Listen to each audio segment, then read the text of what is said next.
There are two things plaguing them in the zoo: lies and deceit.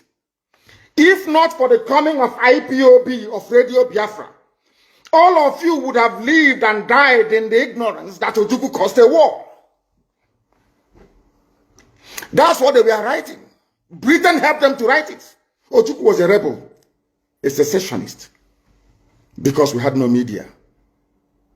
That is why they're paying Facebook billions upon billions of US dollars to stop this truth from coming out.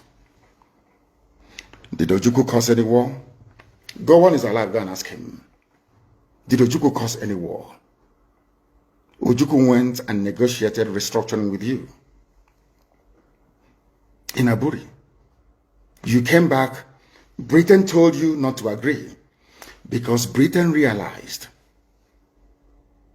that all the component units of Britain knows that if you go back to regionalism, you will have economic growth.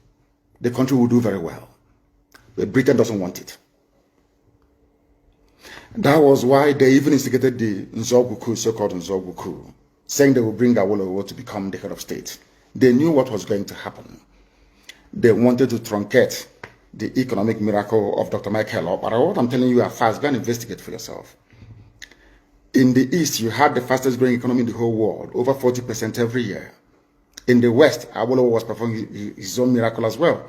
Even in the North, Ahmadu Bello and Tafawa Balewa were doing very well. You had all those massive industries in the North. You even had Alamajiris that were employed in the North, meaningfully employed, gainfully employed. They were all doing very well. Britain said, no, for us to control these people, we need to impoverish them. Let us introduce this war. There was a coup by Nzogwu.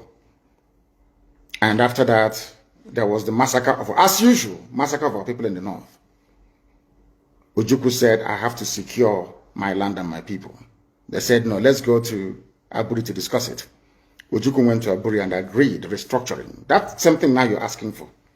To tell you how foolish Nigerians are. They're very foolish. That same nonsense you're asking for now was discussed many years ago. Ojukwu sat down in Aburi with Gowon and decided that regionalism was the best way forward. Restructuring, going back to who you were, 1963 Constitution, 1960-1963 Constitution. Be on your own and pay tax to the central government, as they have in America, as they have even in Britain. Britain, you have Scotland that is almost independent. Wales, the same thing. Everybody is free. But Britain doesn't want the same thing they're enjoying to happen in Nigeria. Why? Ask yourself that question. Anybody telling you about one Nigeria is your enemy. I'll prove it to you now. Ojukwu negotiated devolution, regionalism. The North will be on their own, the West on their own, even Midwest on their own, and then the East on their own. It's the same one Nigeria. On their way to the airport, before they boarded the aircraft, a call came from Lagos, from the British High Commissioner in Lagos to Gowon, telling Gowon not to agree, after having signed the agreement. That same Gowon you're looking at today, God kept me alive so that he can witness the destruction he will bring upon that very zoo called Nigeria. Gowon said no. Do you know all the journalists in Nigeria, none of them have ever gone to Gowon to ask him, why did he say no to Aburi? Aburi was restructuring.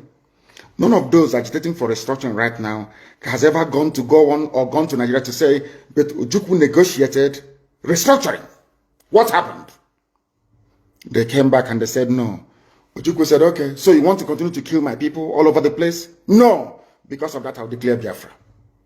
Today, they have brainwashed all of you with the perverse notion and thinking that somehow Ojukwu is responsible for causing a war, when opposite is the case. If not now, that after many years of hammering on this very topic, it has now sunk into the skull of the people that Gowon was the aggressor, not Ojukwu. That's how Nigeria is, always blaming the victim. And we lost over 5 million people during that very genocidal war.